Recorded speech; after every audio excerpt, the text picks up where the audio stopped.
오늘 우리에게 주신 하나님의 말씀 로마서 8장 18절부터 25절까지의 말씀입니다. 로마서 8장 18절부터 25절까지의 말씀, 저와 한 절씩 교독하시겠습니다. 생각하건대 현재의 고난은 장차 우리에게 나타날 영광과 비교할 수 없도다.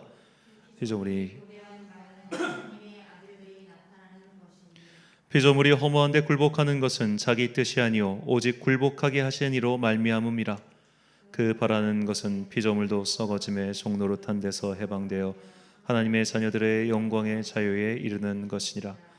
피조물이 다 이제까지 함께 탄식하며 함께 고통을 겪고 있는 것을 우리가 아느니라.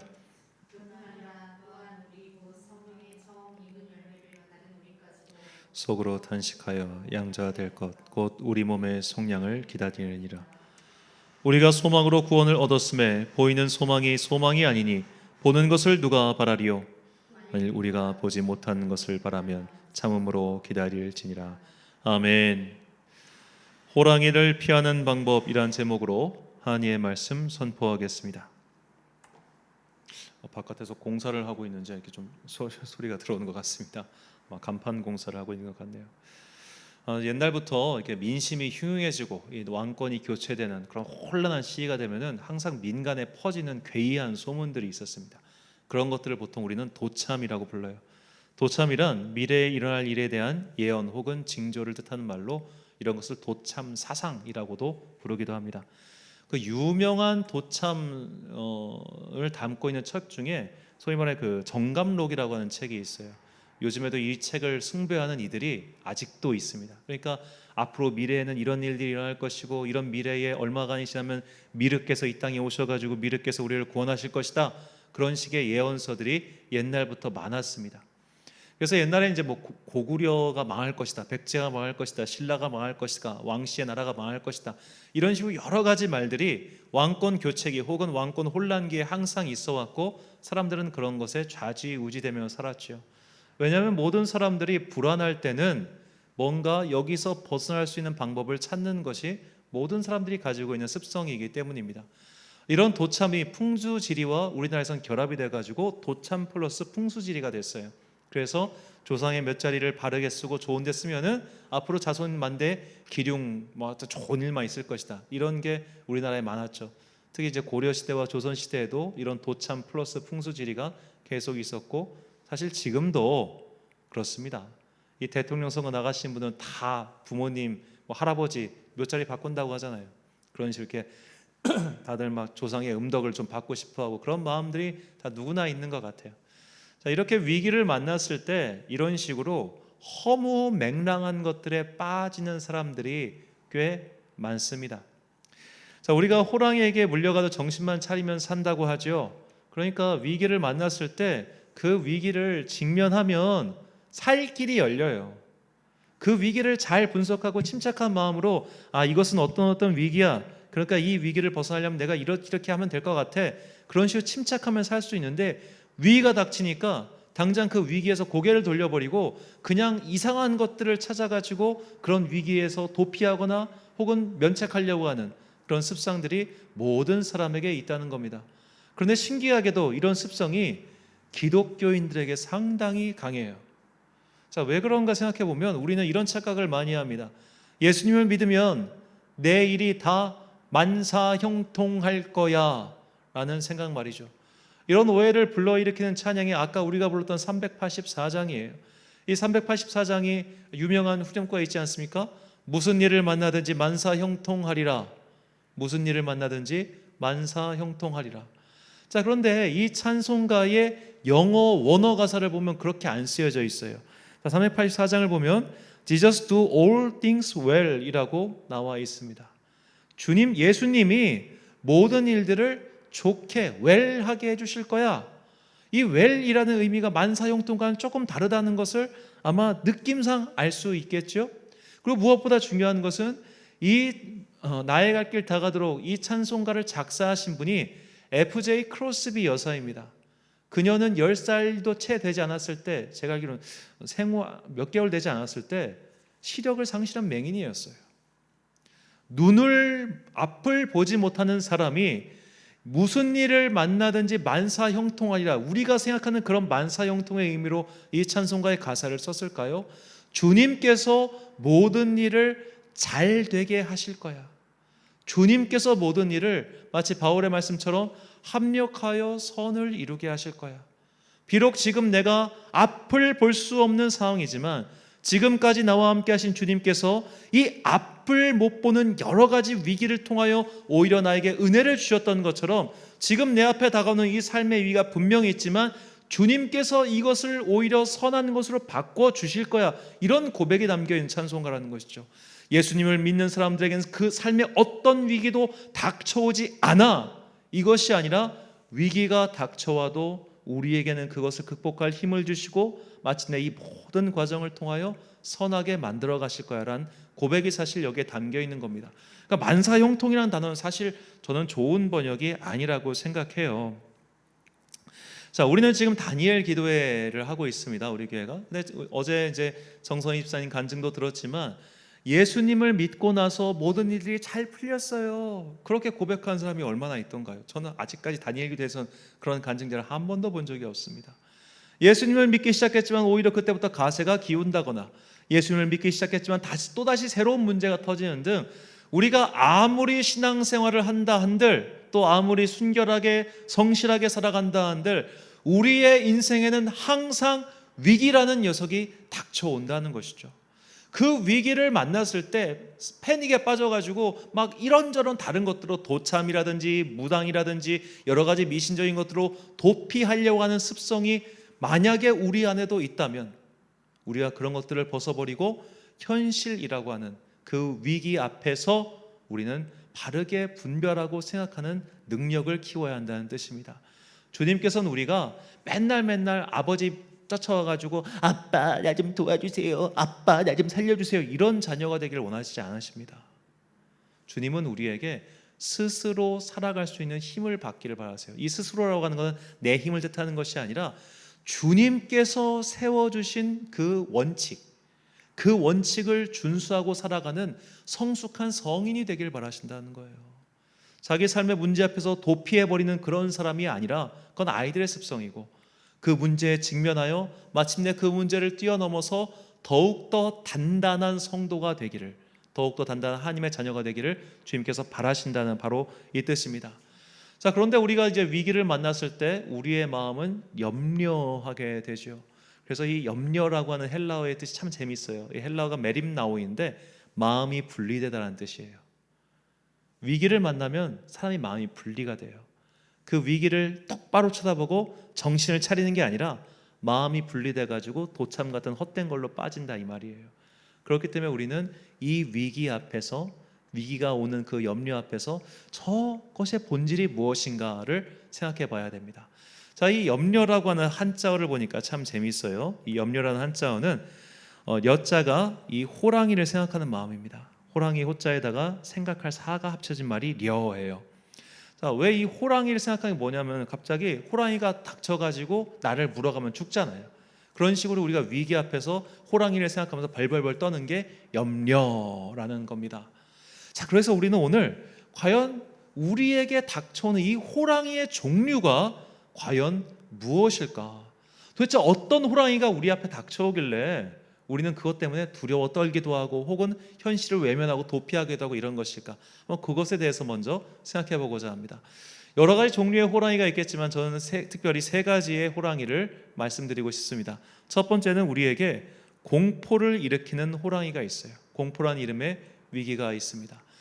자, 예를 들어 저는 트라우마가 하나 있습니다. 어렸을 때부터 트라우마가 하나 있는데 그건 개구리에 대한 트라우마예요. 제가 초등학교 들어가기 전에 개구리가 제 얼굴에 뛰어서 기절한 적이 있어요. 그때부터 약간 양서류 공포증 같은 게 생겨가지고 나이를 아무리 먹어도 극복이 안 되더라고요. 개구리 울음소리만 들려도 온몸에서 정말 쫙 울리는 그 경고음이 터집니다. 그래서 저는 이제 특정 동물을 무서워하거나 알러지가 있는 분들 정말 100분 이해합니다. 제가 그런 사람이니까요. 남들을 볼 땐 청개구리도 귀엽다고 하는데 나는 세상 천지에 그만큼 징그러운 게 없어요. 너무 힘들어. 자, 그런 식으로 우리가 어떤 나의 공포를 자극하는 위기를 만나면 사람이 패닉에 빠져요. 혼란에 빠집니다. 그래서 내가 무엇을 해야 될지 모르는데 이 성경을 보니까 이 굉장히 큰 위기를 만났을 때 사람의 반응이 두 가지로 나뉘더라는 거예요. 첫 번째 반응은 하나님을 부정하는 반응을 보입니다. 지금까지 분명히 하나님께서 나와 함께 하신 세월과 은혜가 있음에도 불구하고 그것보다 압도하는 약간 그런 큰 위기를 만나면 주님이 나를 버렸네, 내가 지금까지 믿은 건 헛된 것이었네, 이런 식으로 하나님의 은혜를 부정하는 방법을 보인다는 것이죠. 이런 대표적인 사례가 출애굽한 이스라엘 공동체였습니다. 그들이 바로가 뒤에서 군대를 이끌고 쫓아오고 앞에는 홍해가 가로막고 있자 어떻게 합니까? 야, 우리가 죽을 데가 없어가지고 모세 너 우리를 엿다가 됐다 하냐, 막 화를 내잖아요. 이것이 위기를 만났을 때, 그리고 공포에 빠졌을 때 우리의 반응이라는 거예요. 내가 이전까지 경험하지 못한 삶의 위기가 닥치면 지금까지 내가 유지해왔던 이 신앙의 패턴이 다 무너져 버리는 사람들이 있더라는 거예요. 주님이 날 버렸네, 내가 지금까지 믿은 건 헛된 것이었네, 목사는 헛말을 했네, 하나님은 죽었네, 하나님은 없네, 이런 식으로 부정하는 그런 신앙의 패턴을 보이는 사람들이 있습니다. 또 다른 패턴을 보이는 사람들이 있어요. 위기를 만났을 때 더 주님을 붙잡는데 이번 한 번만 이 위기를 건네주시면 내가 이렇게 하겠습니다, 이렇게 말하는 사람들입니다. 신기하게도 그런 분들 중에 꽤 많은 분들이 그 위기를 극복하고 나면 원래대로 돌아가는 분들 많아요. 이것만 해결해 주시면, 이것만 넘어가게 해주시면, 이 병만 고쳐주시면 내가 이전과는 다른 삶을 살겠습니다, 그렇게 말해놓고 고침받아도 그때 다른 말 합니다. 이건 의사 때문에 나은 거야, 경제적 위기면은 내가 지혜롭게 행동해서 벗어난 거야, 이런 식으로 하나님께 그 영광을 돌리지 않고 내가 혹은 다른 무언가로 인해서 했다면서 그렇게 얼렁뚱땅 넘어가는 사람들이죠. 이런 사람들이 출애굽 당시에 이집트의 왕 바로와 그리고 북이스라엘 역사 속에 아합 왕이 있었습니다. 아합 왕 같은 경우 이제 가뭄이 들었어요. 하나님께서 비를 내려 주십니다. 그때 믿어요. 그러다가 다시 돌아서면은 안 믿어. 엘리야가 찾아와 가지고 경고를 하니까 그때 또 회개해. 돌아가면 또 안 믿어요. 자, 바로 우리가 너무 잘 알고 있죠. 재앙이 닥쳐오니까 이거 재앙 넘기면은 내가 너희들 보내줄게. 재앙 끝나니까 다시 또 마음이 돌아가고. 자, 우리가 위기를 만났을 때 대부분 반응이 이 두 가지로 상당히 많이 나타난다는 겁니다. 과거에까지 모든 은혜를 부정하거나 혹은 하나님을 그때만 이용하려고 하거나. 그래서 우리가 이 내 앞에 놓여져 있는 이 나의 공포를 불러일으키는 위기를 잘 분별할 줄 알아야 돼요. 그러지 못하면 우리는 그저 은혜를 부정하거나 혹은 하나님을 이용하려고 하는 또 다른 함정에 빠질 수 있습니다. 자, 우리가 피해야 할 두 번째 호랑이는 바로 성공이라는 이름의 욕망입니다. 자, 예로부터 호랑이 가죽은 용맹의 상징이었어요. 특히 이제 사냥꾼에게 상처가 덜 입힌, 어떻게 보면 이제 뭐 큰 창칼 자국이 없는 그런 아주 훌륭한 호랑이 가죽은 왕에게 진상해도 될 만큼의 특상품이었습니다. 그래서 옛날부터 이 호랑이는 어떤 면에서는 인간에게 성공을 향한 욕망을 자극하는 존재였다는 거예요. 내가 저것만 때려잡으면, 내가 저 녀석만 잡을 수 있으면 나도 호랑이만큼 강하다는 걸 증명할 수 있어.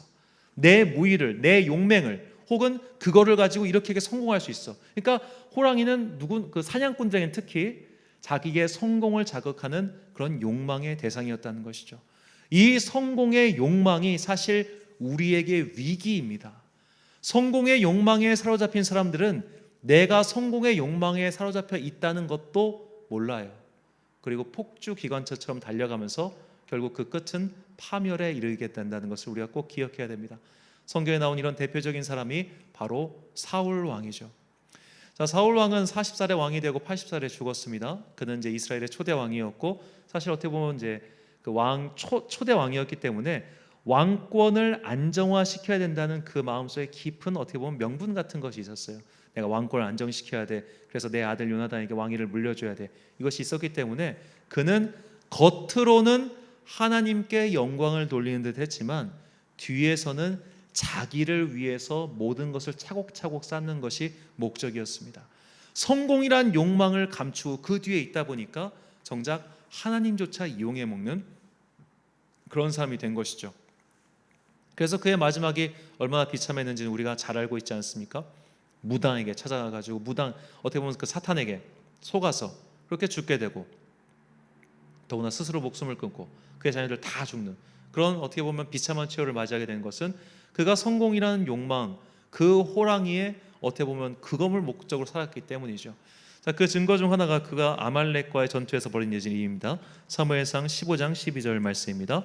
사무엘이 사울을 만나려고 아침에 일찍 일어났더니 어떤 사람이 사무엘에게 말하여 이르되 사울이 갈멜에 이르러 자기를 위하여 기념비를 세우고 발길을 돌려 길갈로 내려갔다 하는지라. 아멘.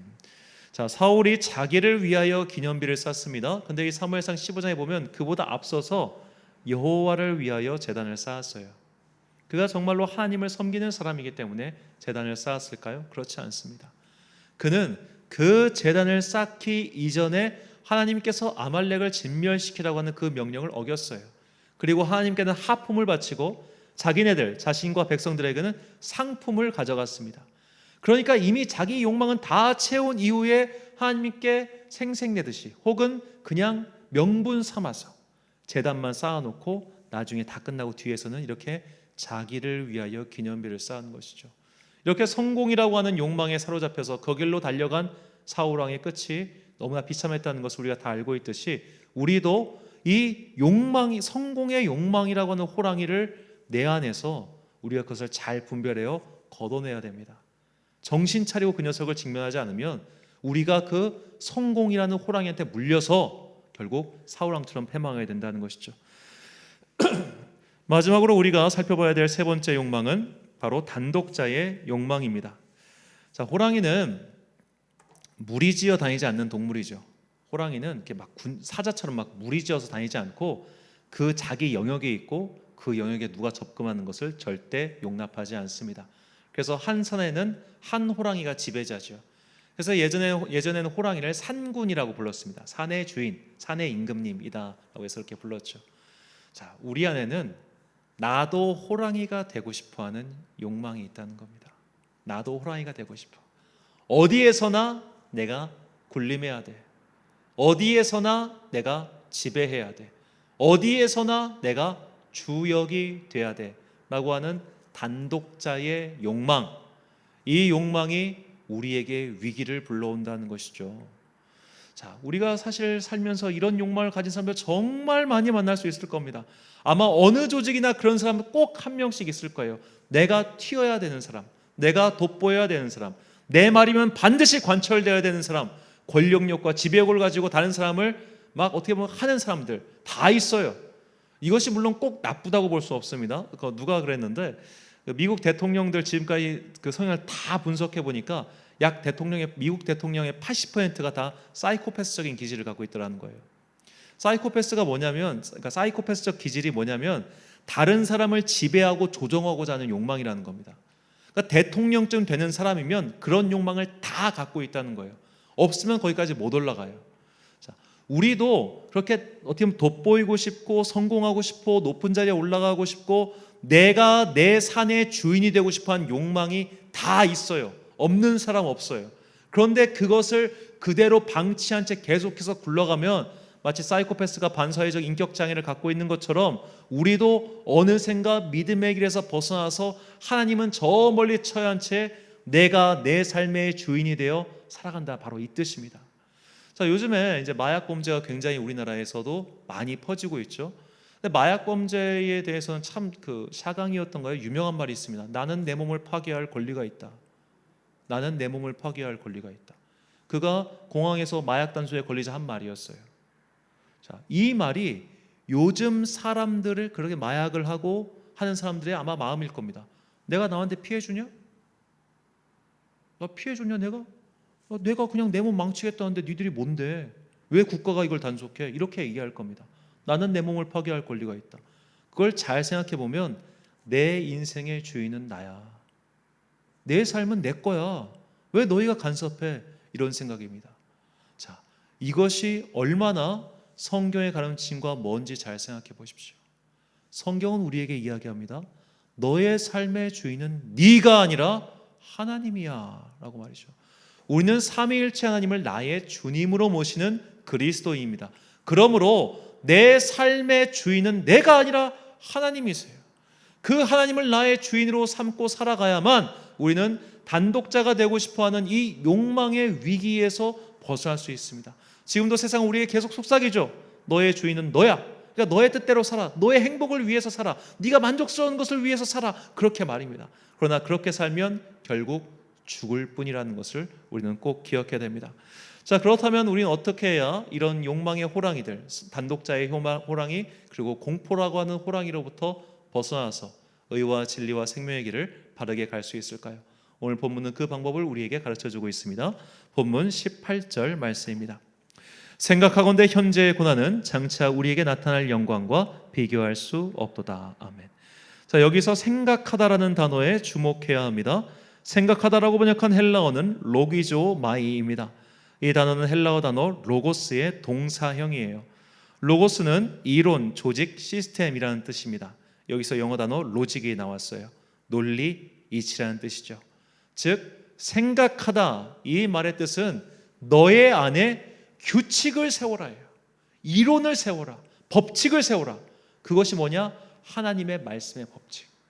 하나님의 말씀의 원리를 너의 안에 바르게 세워. 이걸 똑바로 세워. 그러게 바로 생각하다라는 거예요.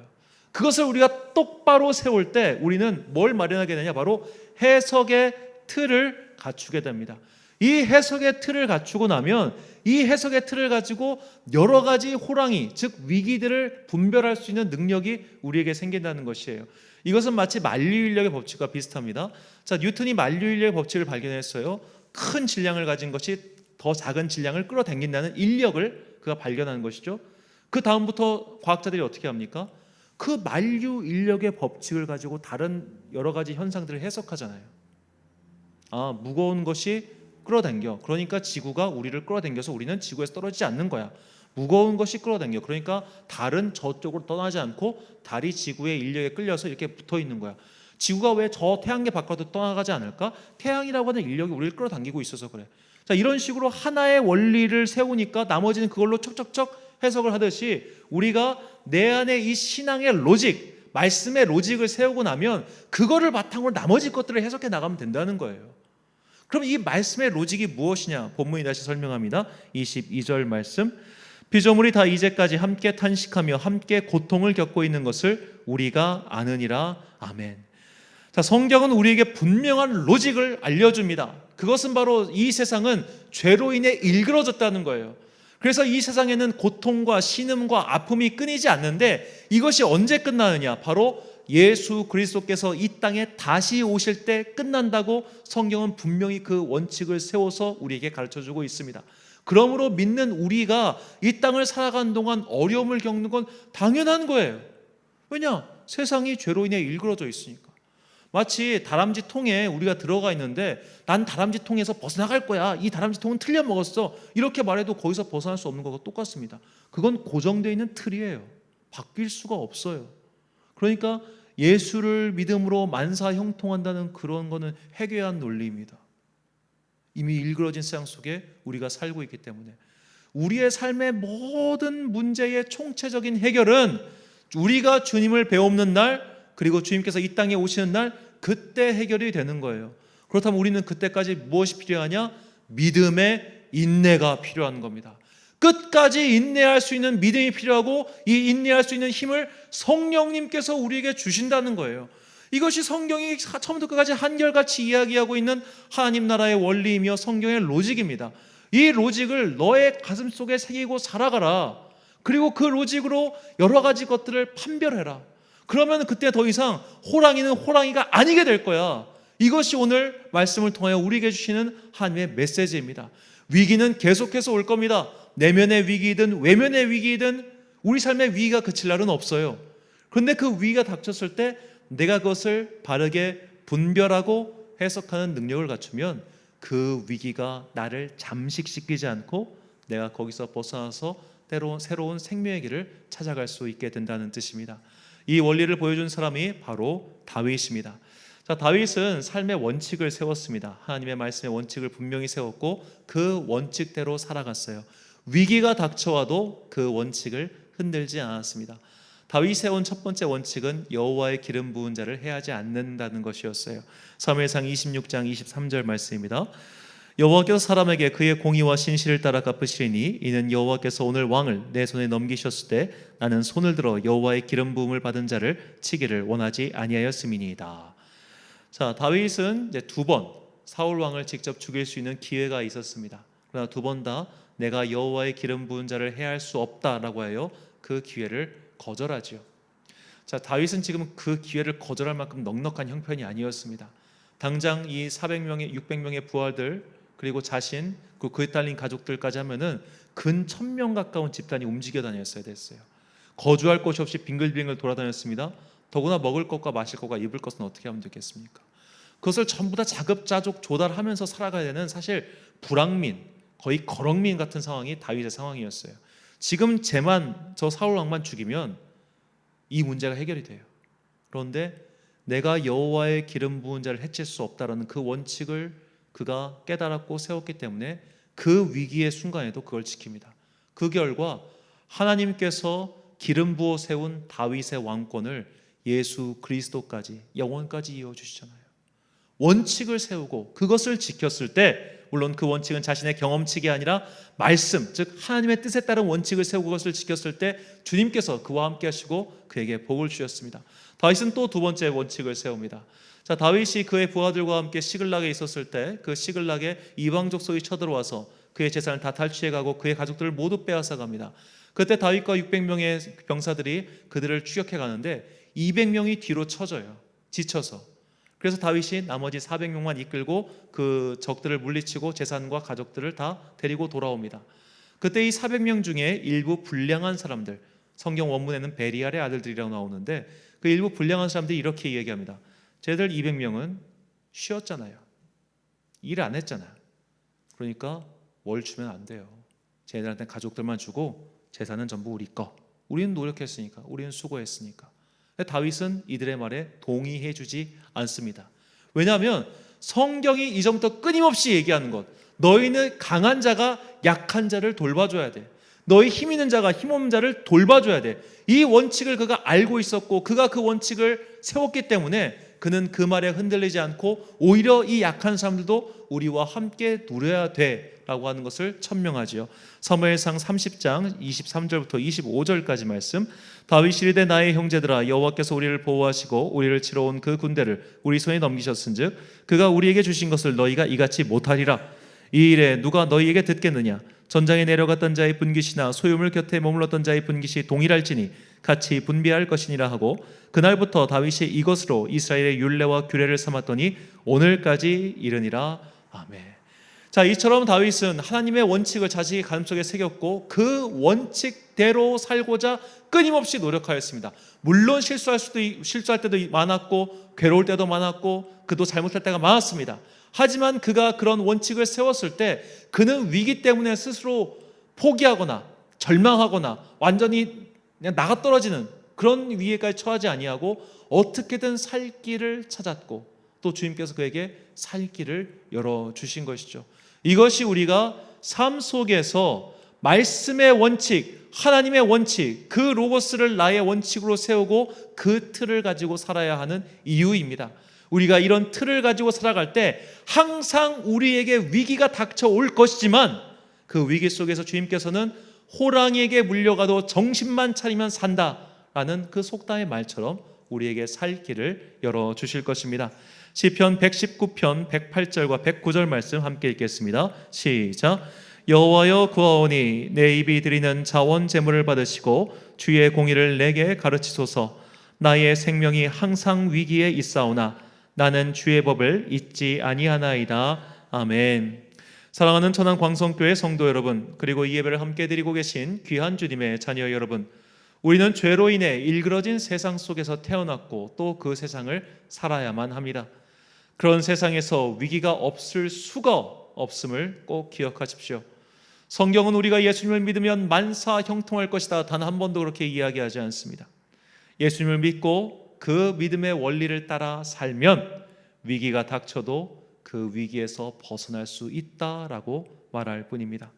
그러므로 호랑이에게 물려가도 정신만 차리면 산다는 말처럼 위기를 만나도 신앙의 원리를 바로 세우면 살아남을 수 있다는 것을 기억하십시오. 주님의 법칙을 내 안에 세우면 무슨 일을 만나도 위기에 허우적대지 않고 자신을 잃을 일 또한 없을 것입니다. 그 법칙은 우리의 영혼을 깨우고 마침내 그 위기 속에서 감춰져 있는 하나님의 생명의 길을 발견하게 할 것입니다. 성경의 말씀을 통하여 믿음의 원칙을 바로 세우고 앞으로도 닥쳐올 여러 가지 위기라는 이름의 호랑이들로부터 정신을 차리고 살아남아 주님께서 다시 오실 때까지 이 믿음 바르게 잘 지키고 가꾸어 살아가는 여러분과 제가 되시길 주님의 이름으로 축원합니다. 기도하겠습니다. 사랑과 은혜가 풍성하신 아버지 하나님, 우리에게는 항상 호랑이들이 찾아옵니다. 그 호랑이는 외면에 있는 공포일 수도 있고 내 내면에 있는 욕망들일 수도 있습니다. 우리가 이 호랑이 때문에 염려라고 하는 늪에 빠져서 허우적대다가 믿음의 길에서 떠나는 어리석은 자들 되지 않게 하여 주옵소서. 믿음의 원칙을 바로 세워서 말씀의 로고스, 그 로직을 바로 세워서 여러 가지 호랑이가 닥쳐오더라도 그 위기를 잘 분석하여 정신을 차리고 그것을 피하여 마침내 살 길을 찾아내는 주의 거룩한 성도들 되게 하여 주옵소서. 우리가 이렇게 힘써서 주님의 일을 행하며 우리가 힘써서 주님의 도를 따라갈 때 주님께서는 마침내 우리에게 피할 길을 내어주사 여러 가지 위기 속에서도 우리를 마침내 건져주시어 평안의 길로 인도해 주실 것을 믿습니다. 위기가 없는 인생을 바라는 것이 아니라 위기가 닥쳐와도 그것을 슬기롭게 극복할 수 있는 지혜로운 성도가 되기를 간절히 소망하며 이 모든 말씀 우리를 사랑하시는 예수님의 이름으로 기도드립니다. 아멘.